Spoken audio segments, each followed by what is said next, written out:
أعوذ بالله من الشيطان الرجيم.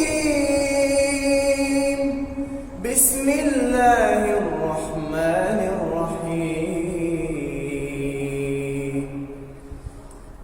واذكر في الكتاب مريم إذ انتبذت من أهلها مكانا شرقيا فاتخذت من دونهم حجابا فأرسلنا إليها روحنا فتمثل لها بشرا سويا. قالت إني أعوذ بالرحمن منك إن كنت تقيا. قال إنما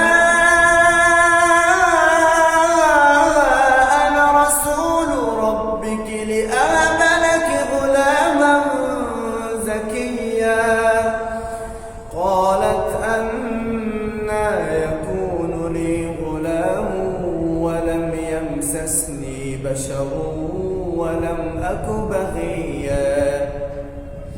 قال كذلك قال ربك هو علي هين ولنجعله آية للناس ورحمة منا وكان أمرا مقضيا. فحملته فانتبذت به مكانا قصيا فأجاءها المخاض إلى جذع النخلة قالت يا ليتني مت قبل هذا وكنت نسيا منسيا. فناداها من تحتها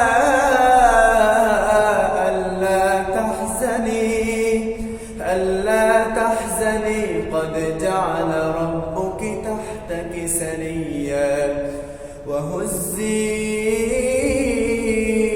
إليك بجذع النخلة تساقط عليك رطبا جنيا. فكلي واشربي وقري عينا فإما ترين من البشر أحدا فقولي إني نذرت للرحمن صوما فلن أكلم اليوم إنسيا. فأتت به قومها تحمله قالوا يا مريم لقد جئت شيئا فريا. يا أخت هارون ما كان أبوك امرأ سوء وما كانت أمك بغيا. فأشارت إليه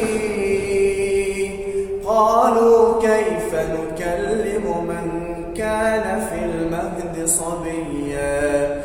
قال إني عبد الله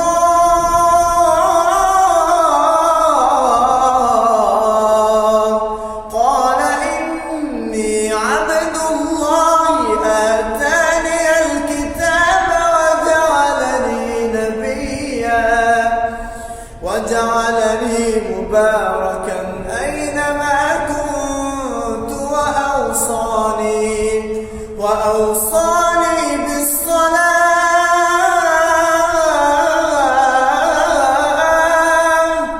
وأوصاني بالصلاة والزكاة ما دمت حيا وبرا بوالدتي ولم يجعلني جبارا شقيا. والسلام علي يوم ولدت ويوم أموت ويوم أبعث يبعث حيا. ذلك عيسى ابن مريم قول الحق الذي فيه يمترون ما كان لله أن يتخذ من ولد سبحانه إذا قضى أمرا فإنما يقول له كن فيكون.